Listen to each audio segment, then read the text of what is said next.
Masukkan telur. Masukkan telur. Gocok sikit korang. Kocok. Lepas tu angkatkan sahaja korang. Angkatkan sahaja korang. Cili, bawang putih, bawang holland dan ikan bilis kita masukkan je sekali semua.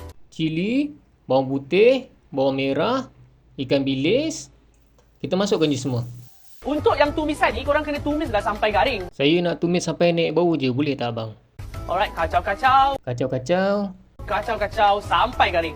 Kacau-kacau sampai naik bau. Letak je hujung-hujung sudu untuk garam. Masuk garam 2 sudu. Dan juga korang boleh masukkan cukup rasa ni sedikit sahaja. Serbuk rasa sedikit sahaja. Korang kena kacau-kacau bagi dia sebati. Apa lagi? Masukkan nasi pula korang.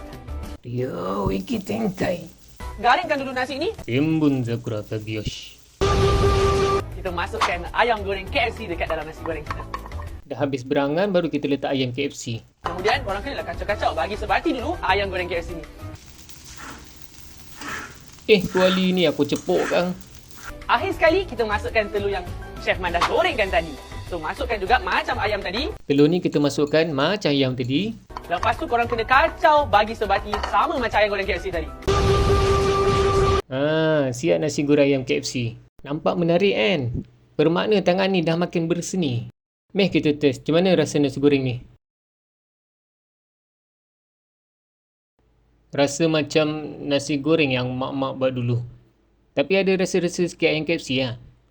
Yang ni kalau ada kangkung ni lagi sedap ni. Okey, itu je guys. Jumpa lagi.